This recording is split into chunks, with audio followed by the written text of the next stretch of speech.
Yo, what is up, everybody? It's your boy Soto here with the Autumn Windbags, back with another one. All right, I'm reading articles like everyone. I think we all do. We all read. We want to know about the Raiders and this and that. What's going to happen in the offseason? What we're going to do. And I came across this article by Christopher Knox on the Bleacher Report, and it was I linked the article in the description. Dream offseason trade scenarios for every NFL team. Dream trade scenarios. Okay. So I'm looking, okay, what the heck's going on here? What are we looking at? Anything that involves the Raiders. The first thing I find is Hunter Renfrow should be traded to the Ravens for a mid-round pick.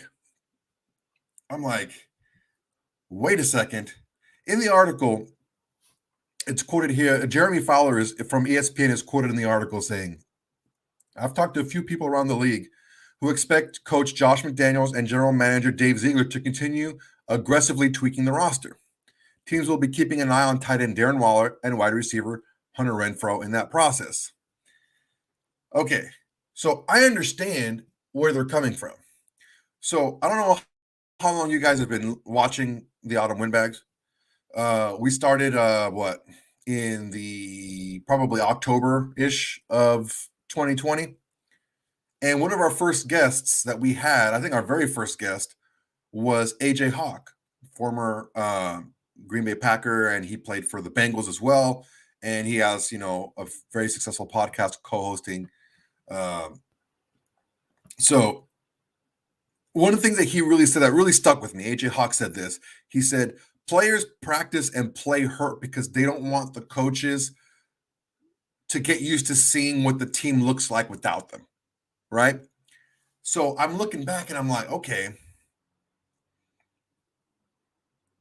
the team saw what they looked like without Hunter Renfrow on the field, with Davante Adams, and even with a quarterback that was struggling and not really picking up the system that well, he still balled out, right? So you can still run an offense around Davante Adams, and you don't necessarily need a Hunter Renfrow, but a mid-round pick, a third, basically that's a third day pick.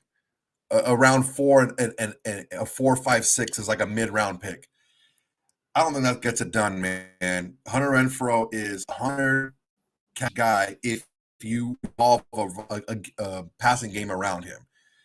And he can return punts, and he's really heady, smart player. I don't know, man. I see the logic behind it, right? The logic behind it is, okay, we have Davante Adams. We have Darren Waller. Those are two really big, good receiving targets that we have.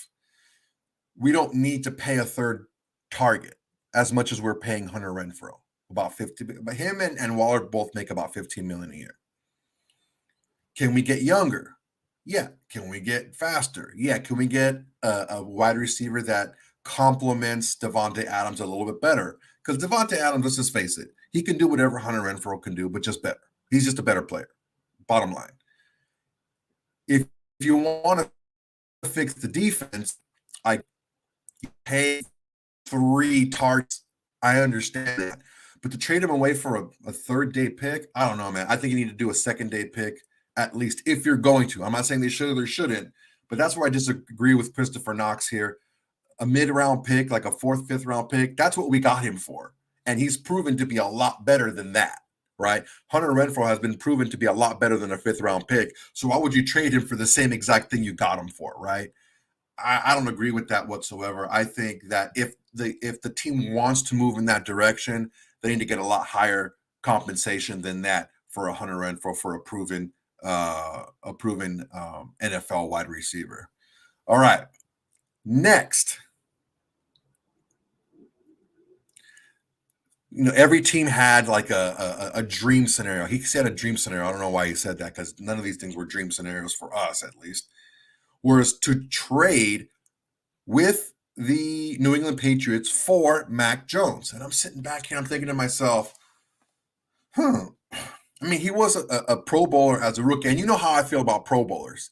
Unless you're like voted in a Pro Bowl, it really doesn't count, right? Because we saw this year, you know, Tyler Huntley was a Pro Bowler. Derek Carr, with a really bad year, was a Pro Bowler. They were Pro Bowl players, but no one else wanted to show up, so they showed up and they're technically Pro Bowlers, right? All right. So what was said in the interview, this is Albert Breer said this on Sports Hub Zolak and Richard radio show, Monday Morning Quarterback. I think they would trade Mac Jones. Internally, I don't know if they see a massive gap between Mac Jones and Bailey Zappi. Okay, I can understand that. We saw what Bailey Zappi did in limited time last year. My take is it's a bad move.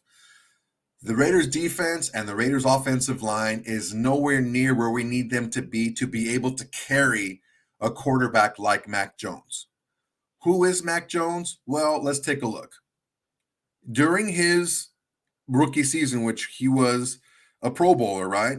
3,800 yards, 22 touchdowns, 13 picks. That looks a lot like what we just got rid of. Okay. Now you're telling yourself, okay, well, he's cheaper. He's not going to cost $40 million a year. Yeah, but he's already going to be in his third season. If you really want to rebuild a roster, you're not going to want to get a young player who's a year away from getting paid, right? You can get the 5th-year option, but in that 6th year, you got to pay him. That's 2 years sooner than if you were to draft a rookie. I understand that Josh McDaniels is maybe more comfortable with a Mac Jones than getting a rookie, but I don't know if the skill set is there to have such a high ceiling. I know that his floor is probably not that low. I think he's got a pretty he screams mid to me, right? Mac Jones screams like a mid guy. We just got rid of mid. We just got rid of average, right? I don't think we need to go back into average again. I understand where they're coming from. Understand where they're connecting the dots as far as comfortability with the offense, comfortability with the head coach. He shows he can perform in that offense. He has better weapons with the Raiders than Mac Jones had with the Patriots, but the defense isn't nearly as good to protect him, right? And if you want to rebuild a roster, because look, Gruden and Mayock, they did such a number. They did such a number on the talent and depth on our team, especially on the defensive side. If you really want to rebuild that roster, you really need those 2 extra years of a rookie contract from a quarterback. If you go for Mac Jones, do you get somebody that you're comfortable with? Do you get somebody that you're confident with? If you're a Josh McDaniels and a Dave Ziegler, sure, you get that, but you lose out on those 2 extra years to be able to build a roster because you're going to have to pay him earlier. So I don't think it's a good move. I will pass on both of these the way they're written. I will pass on the Hunter Renfrow trade for a mid-round pick. He's proven that he's much better than that. I think we go for a second-day pick, either a second or third rounder. If we're going to trade Hunter Renfrow, I don't think we trade for Mac Jones. I don't see it.